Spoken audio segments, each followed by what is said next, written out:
Hey everybody, it's me, Sven Sharpen here, bringing you day number 146 of Let's Talk About Autism. Before we get started, I'd love you to hit the like and subscribe buttons down below the video. You have no idea how much that would help me out. It would help me out tremendously. So, today's video I'll be talking about why ABA hasn't yet been banned. What I'm talking about is applied behavioral analysis, and the program I talked about a couple weeks back, this abusive program usually brought to you by the special needs industry that, electrocutes and beats up autistic kids to force them to conform to neurotypicality, which I've heard from some people is like, oh, they stopped doing that a while ago. That's from like 40 years ago. Well, even if places may have stopped doing that, that doesn't mean it isn't still happening in a few areas.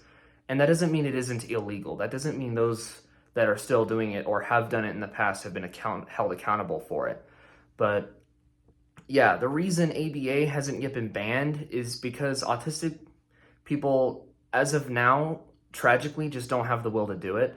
And every attempt at actually trying to get it banned has just never materialized because we can't come together. We've been too badly shattered, and every activist, every organization that has tried today is completely conquered by the trans cult and has shown little to no interest in banning ABA. And today, ABA is being talked about in the context of conversion therapy. Well, conversion therapy has already been banned. You can't talk about conversion therapy because it's already been banned. And heck, it's being weaponized. Like weaponized against common sense folk. They'll say anything's conversion therapy, even if it's not.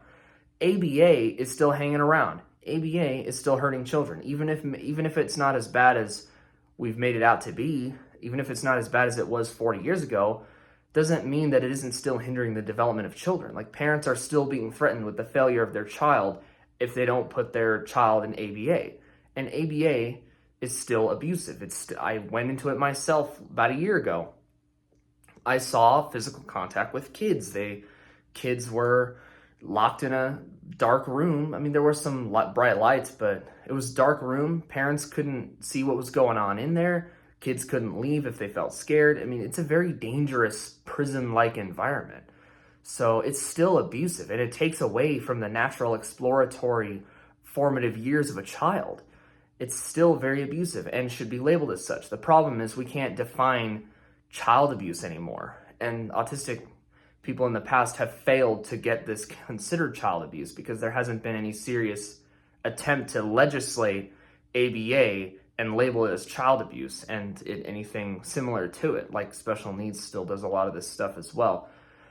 We need to propose legislation to get it banned. And if that doesn't work, we need to get a ballot initiative to say, this is not helpful. We should have studies. There haven't been studies to say, oh, this is harmful. We need to have studies for that. We need doctors to come out and say, hey, this is harmful. We gotta get this banned. Doctors were never really on board with banning ABA, and autistic advocates couldn't really convince doctors that it was harmful because there was no whistleblowing effort to get it banned. So because we've failed to come together, because we can't propose legislation, because every movement that said they were going to do it, like in the past, it was like, we're going to ban ABA, we're going to ban ABA. And then they never did it because they never did what I just described. We need to propose legislation. We need to come together. We got to get doctors to agree on it. We need studies. So that's why it's still hanging around, is because there hasn't been a serious consulted together effort to get rid of ABA and things similar to it. It's because the world just seemingly doesn't care about us enough to get it banned. And again, all a school or government or hospital or provider has to say is it's part of the treatment. It's part of special needs. It's part of the help that they're going to get. And that's why it isn't illegal. We have to define what's child abuse. We got to figure out what's considered child abuse and get it banned and crack down on whoever's doing it. That's how you're going to get rid of ABA. That's how you're going to get it banned.